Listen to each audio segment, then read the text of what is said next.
I had it in the diary, 12:30, the Westbury Hotel, the Irish Independent Jury's Hotel Sports Stars of the Year. No need to guess who got the major one, Katie Taylor. Which was a fantastic day, and I had planned to be there yet, really.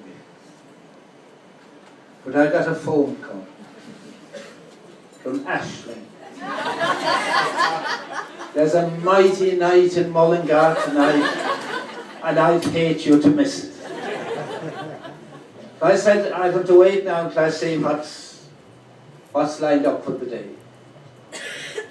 And I knew about all the people that would be gathered in the hotel, going back to players of the 1940s were there, including Jack Kyle, next to Brian O'Driscoll, they say the finest rugby player that ever came out of this country.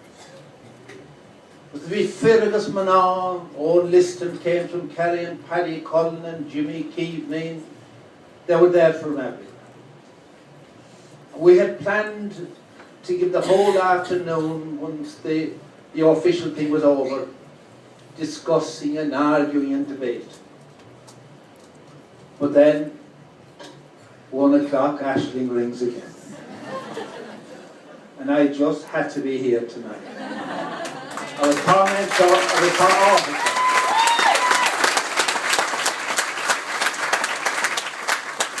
and I'm sure there's no solution yet to the question that was just posed before I left. Which of the O'Sheas, the late Paddy O'Shea, Dara O'Shea, Tomas O'Shea, and Mark O'Shea. Now they live as close as this wing of the house to that wing. They're 23 senior All-Ireland members. But the question posed today, who was the number one? I'm certain there's no solution to it yet. I know that some of them will still be there in the morning, and I have to be with those tomorrow morning, wherever I'll be tomorrow evening. Now, Sinead Sail and sport, the great fun and entertainment and pleasure it provides. So the Westmeath Camogie players, they've deprived me of an evening elsewhere, but I think it's better here.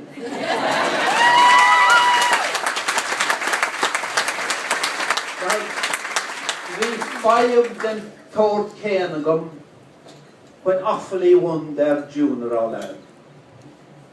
And I had promised them the day they won it that I'd be at the presentation of the medals.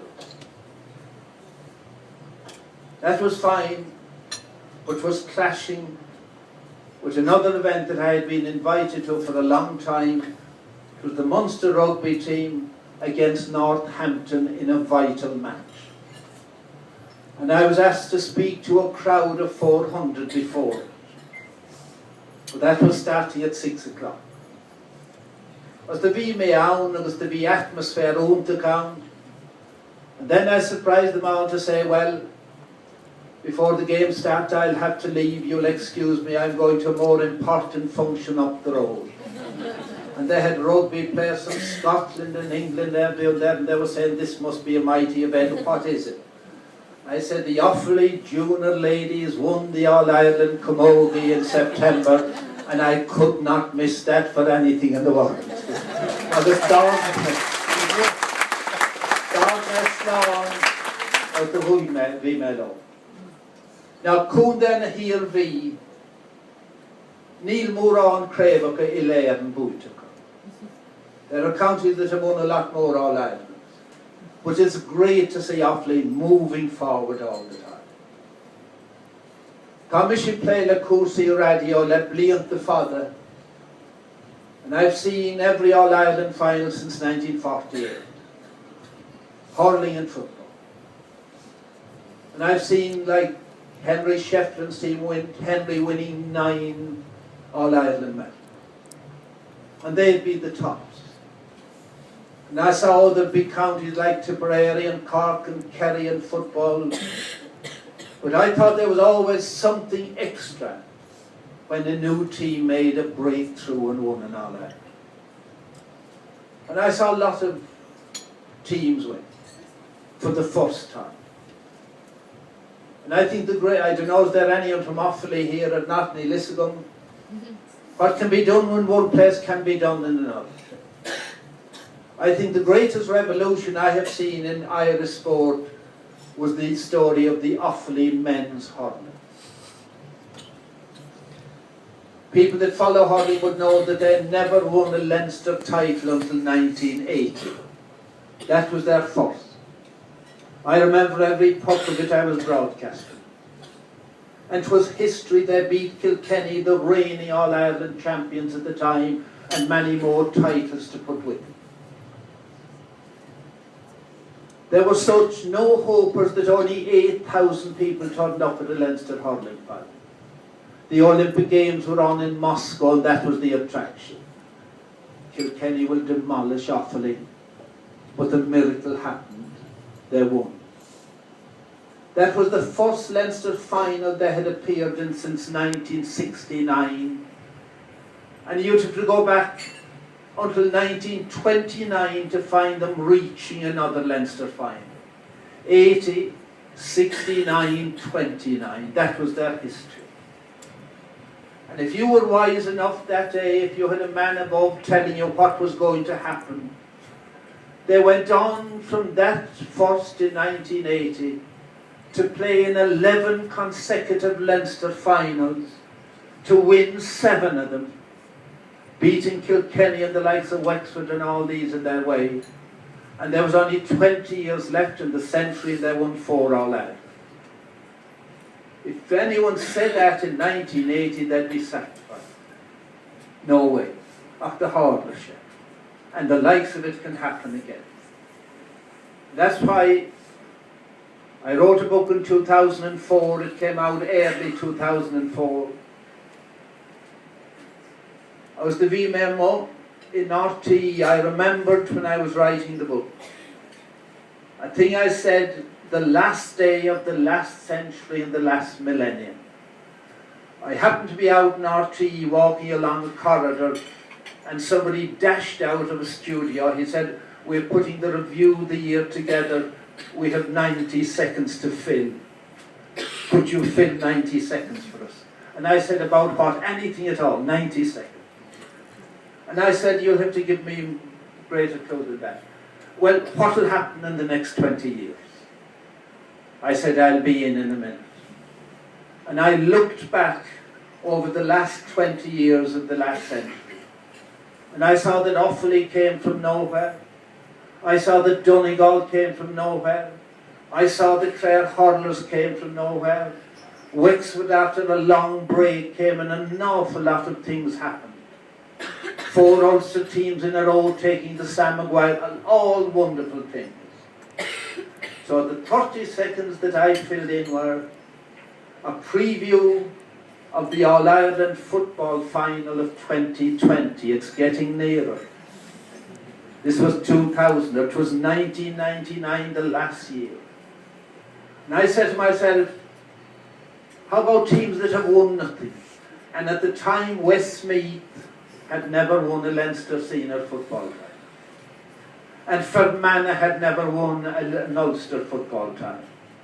So I forecast on air in 1999 that the 2020 All-Ireland football final will be played out in Croke Park before a full house, world coverage between Westmeath and Fermanagh.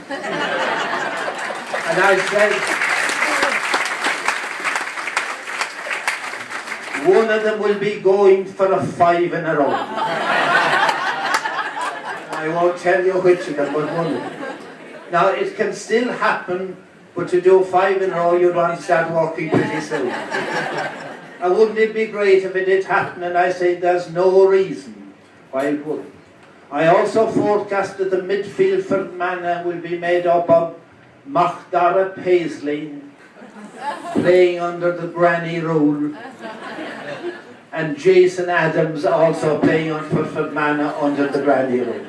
They'll be at midfield for Fermanagh. Lots of changes will take place, and I'm glad to see the Fermanagh or the Westmeath ladies are showing the way for that to come through it could still come through. If it does, I'll be there to broadcast it.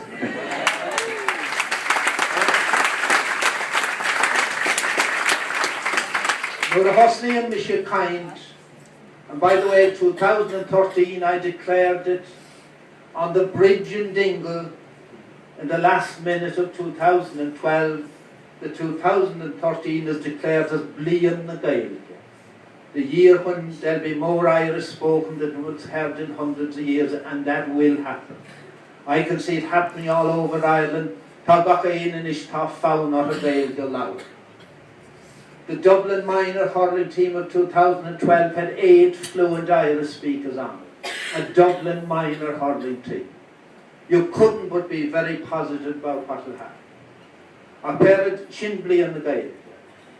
But I spent years going to matches, and the one thing I always said, it was a great honour, no matter where the players came, but what was a greater honour to know them still. Because players, they have an identity forever if you play in an All-Ireland. And that's true of everyone that walked up here tonight now to get a medal. People will be saying maybe in years to go, oh, that's a person now that was on the Westmeath team when they won the first of those, you know, that Junior All-Ireland Asian vote. So it's a brand, and I regarded it as a great honour to know these people. Now the game I was in was broadcasted, and it has a connection with Mullingar. The man that broadcast games for years and years, and I always say that Arkle was the best steeplechase jumper in horse racing I ever saw. I always said the Spanish battleship was the best greyhound I ever saw, and I always said that Micheál O'Hare was the best commentator I have ever had anywhere in the world. And the first game that he broadcast was here in Mullingar in 1938, the All-Ireland semi-final, you'd never guess, between Galway and a team from Ulster by the name of Monaghan. That was his first game. He even got into sort of trouble over one thing he mentioned. He mentioned at one stage what they used to call the linesman in those days was the man who ran the line. And he said, I see that the man running the line today is the young Kerry fullback Joe Cahan. Joe was 20 years of age at the time. He was the Munster Kerry fullback for 3 years. But questions were asked in the army because he was a captain in the army and he'd been out sick for 6 weeks. And suddenly they heard on the radio he was running the line in Mullingar. And Joe had to answer a question, but he had an answer for every question that was ever put in. So we sail on to go knowing all these things, but when I usually start, I have to keep talking for 70 minutes. I know there's a lot more to end, and I wouldn't be here for Ashling. And you know the meaning of Ashling is a vision. It's an Irish word for a vision. Let the vision stand up until I get it proper.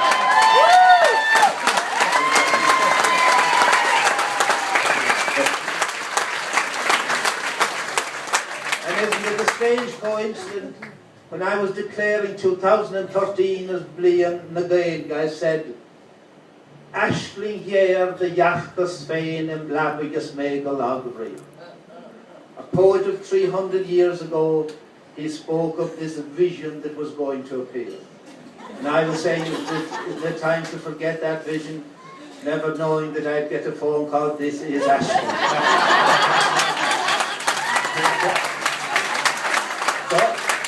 So the matter with Ashling, Cogardix le Gacaine, and I'll be able to tell people now, even though I missed the second half of the match in the Westbury, I saw the full match here in Mullingar tonight.